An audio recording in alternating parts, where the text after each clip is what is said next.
Hey guys, so I am going to be getting some chicks and 2 ducks this year, and this week. I think they ship tomorrow. And so I was going to do a few videos. I actually ordered from Cackle Hatchery. I've been doing that for the last couple of years. The first year or two that we got chicks, we got them from Runnings, which is like our local store that sells them, and we did fine with them. But I ordered guineas from Cackle Hatchery, and we just had such a great experience. So we started ordering the chickens, which another huge plus for doing that is that you have a better chance, like one for the ducks I can pick if I want male or female, but also they're vaccinated. Well, you can pay $10 and have up to 99 of them vaccinated. And so they're vaccinated against Merrick's, which is kind of really nice. And I've had such good luck. I haven't really lost any of their birds, which is awesome. So we just keep doing that every year. It's been kind of really good for us, a good experience for us. Anyway, so I was going to first quick show you how I set up my brooder for my chicks. I do it very simple, very cheap, and I really don't think that you need to get super fancy. So I'm going to just get right into it. Turn you over here and move you down a little bit. So the first thing is I use a big plastic tub like this. It's just a big old 30-gallon tub. It will be big enough, they're pretty small, so it'll be big enough for them to all have room. And then they don't, at this point, jump very much, so I actually leave this open. Our dogs are actually very good with the chicks. They're super used to them, so I leave this open all day long. And then the nice thing is that this is easily movable, so if it's nice and sunny and warm outside, I can pick this whole thing up with the chicks in it and take it out the door, and they can get some sunlight. And then we have a old screen that we just kind of lay right on top of here with some wood on it, and it works out really well. The next things you'll need some paper towel.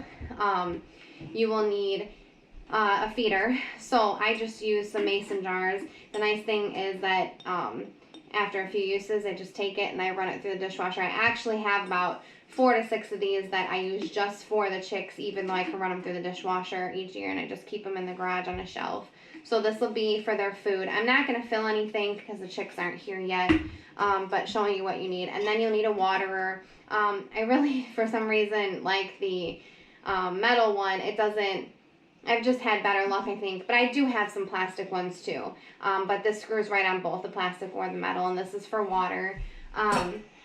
Then I have some red heat lamps or heat bulbs here, and then the housing for the heat bulbs. Now, I don't really use this, but I'll show you how if we did use it, we set it up. And the reason I don't is because you can see our wood burner is right here, and we actually put this over next to our wood burner. The wood burner is still running, and it'll probably still be running for another few weeks. And so that actually gives off enough heat for them, and we've had a lot of luck not having to put any extra heat in there. Now, if for some reason it gets like really warm here and the birds are still needing heat and we're not running our wood burner, then I have the backup for the lamp. But I still wanted to show you that if you don't have like a source like that, then you definitely need that. So basically, let's get started here. I just take paper towel and I line the bottom of it. And I actually do this for the first few days, and there's a lot of different opinions, and I say do what works best for you.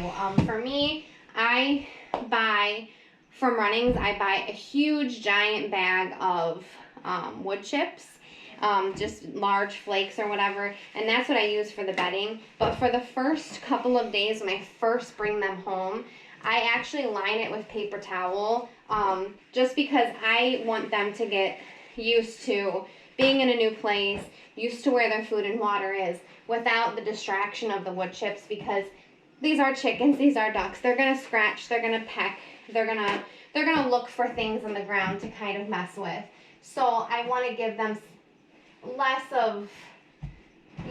things. I don't want them messing with the wood. I would prefer them to, go, and it's easy to clean up. I put a few layers so you can see in here. There's just a few layers in there, and then I can kind of grab from both sides, roll it up, and then, like I said, after a couple of days, I'll dump a bunch of wood chips in there, and then the wood chips will be their bottom. So I just go ahead and I pick a spot that I want the water and the food. Generally, I try to keep the water and the food on one side. I know a lot of people will do it like this in the middle. They'll do it separate sides. I actually like to put them on one side because they grow really fast. And sometimes, you know, I just give them a little bit more room, but the chicks and the ducks grow really fast. The nice thing about having it in the middle, and I have done this before, is that, you know, there's so much room to go around and stuff. It's just, for me, I guess the reason that I kind of just set them it off to the side is I feel like they have so much more running room. And if I do decide, last year we had quite a few, and I think we ended up having them in the middle. We ended up having 2 bins set up because there just wasn't enough. And this year we're not going to have as many. So, you know, however you want to put the food dishes in here, honestly, it's really up to you. And then the next thing would be if you need to use heat. So this is just nothing fancy here. This is just our little housing thing. And ours just clips here, so I just clip it to the side. I'm not going to put a bulb in here because I don't need it right now, but you know, they just come out like this in the bulb and screw right in. And then we have one that adjusts like up and down, so we can kind of be like, okay, well, we need it to be really close, so we push it down. We don't need it to be that warm, so we pull it up. The birds are going to tell you, and I'm sure if you're getting chicks that you've done a lot of research, but they're going to tell you if they're hot or if they're cold. If they're hot, they're going to be panting. You'll be able to see it from their mouths. If they're cold, they're going to be like all huddled in one little bunch together. And so you'll be able to tell if they're really comfortable. They'll just kind of be scattered about, you know, doing their own thing. And then once like maybe a week passes and I start putting the wood chips in, well, the wood chips will be in after a couple of days, but once like a week or 2 passes, I start to get like pieces of thicker sticks and things like that, and we'll kind of prop them up against the sides, giving them something to climb onto, kind of roost onto, learn how to do that kind of stuff. They really like that. And then with the ducks, we start to introduce them to the bathtub.